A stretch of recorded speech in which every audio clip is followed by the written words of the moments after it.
వెల్లుల్లి, ఉల్లిపాయలు, అల్లం, గరం మసాలాలు ఇలా వేయించుకొని పెట్టుకున్నాను. ఇవన్నీ గ్రైండ్ చేయాలి. మిక్సీ కోసం అండి ఇది అంతా మసాలా పేస్ట్ చేస్తున్నాను. యాక్చువల్గా నేను గుత్తి వంకాయ చేస్తున్నానండి ఇవాళ.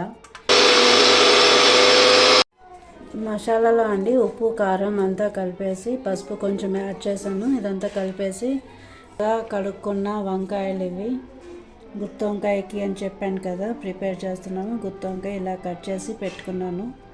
ఇందులోనే స్టఫింగ్ అనేసి మసాలా ముద్ద, ఇట్లా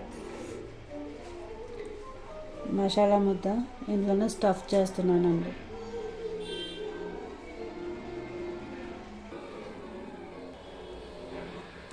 గుత్తి వంకాయకండి స్టఫ్ అయిపోయింది.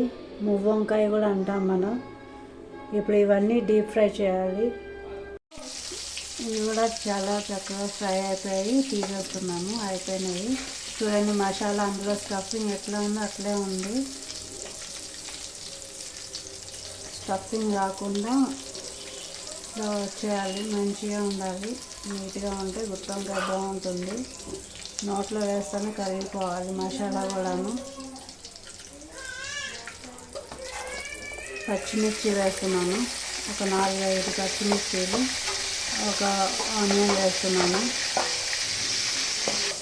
ఆనియన్స్ వేసాను, అలాగే మిర్చి వేసాను. ఇది కొంచెం గోల్డెన్ బ్రౌనిష్గా వచ్చాక మసాలా పేస్ట్ చేసుకున్నాను. చూడండి, ఇది ఈ మసాలా పేస్ట్ వేసుకోవాలి.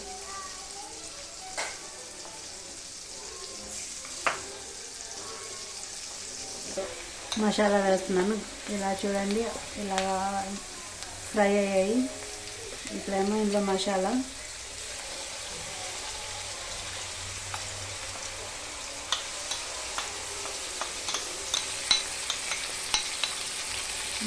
వేసేసామండి. ఇది కూడా ఫ్రై చేస్తున్నాను ఆయిల్లో వేసేసి. ఎందుకంటే మనం పచ్చి వాసన పోవడానికి ఫస్ట్ ఫ్రై చేస్తున్నానండి.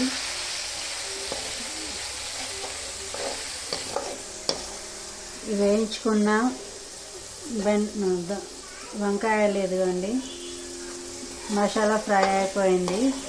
ఇప్పుడు ఇందులోకి ఇవన్నీ పీసెస్ అన్నీ వేసేస్తున్నాము. మంచిగా చక్కగా కలబెట్టుకోవాలి. ఒక్క 2 నిమిషాలు వీటితో మసాలా ముద్దతోని మనకి కొంచెం ఒక్క 2 నిమిషాలు మగ్గిన తర్వాత పసుపు, ఉప్పు, కారం వేసుకోవాలి. కొంచెం వాటర్ వేసుకోవాలి. కొంచెం చింతపండు పులుసు వేసుకోవాలి. చాలా టేస్ట్ బాగుంటుంది. మూత పెట్టుకుంటున్నాను ఒక 2 మినిట్స్కి. మూత తీసాను. ఇందులోకి ఉప్పు, కారం, పసుపు వేసుకుంటున్నాను. ఉప్పు సరిపడేంత. కాకపోతే దించే ముందు ఒకసారి రుచి చూసుకొని ఉప్పు మళ్ళీ వేసుకోండి.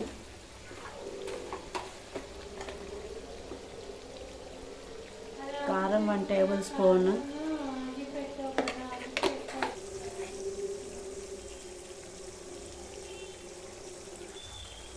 పసుపు,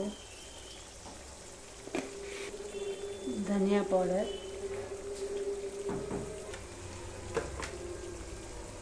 జీరా పౌడర్,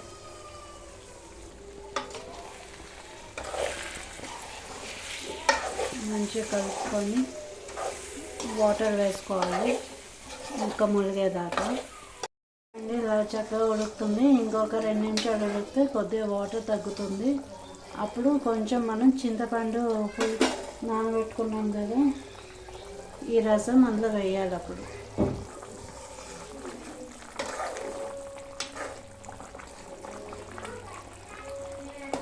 చూడండి ముక్క ఎట్లా ఉంది, మెత్తగా. ఇట్లా మెత్తగా ఉండాలి. మసాలా బయటకు రాకుండా ఇట్లా మెత్తగా ఉంటే బాగుంటుంది. చూడండి,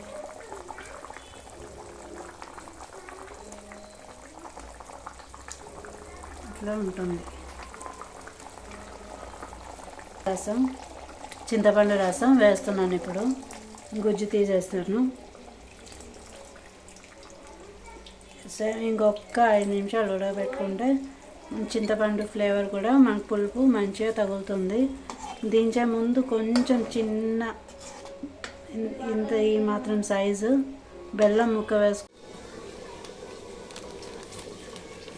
ఫైనల్ టచ్ కొత్తిమీర అండి. కొత్తిమీర ఇట్లా చిన్న తరుగు పెట్టుకొని లాస్ట్ మన గార్నిష్కి వేసుకుంటే కొత్తిమీర కూడా మనకి హెల్త్ చాలా మంచిది. లాస్ట్ ఫైనల్ టచ్ కొత్తిమీర వేసేసి ఆఫ్ చేసేయడం అంతేనండి. వేడి వేడి గుత్తి వంకాయ రెడీ. సర్వింగ్ ప్లేట్లో తీసాము సర్వ్ చేసాము. గుత్తి వంకాయ వేడి వేడి గుత్తి వంకాయ అన్నం రెడీ. ఈ వీడియో నచ్చితే లైక్ చేయండి, సబ్స్క్రైబ్ చేయండి, షేర్ చేయండి. Thank you.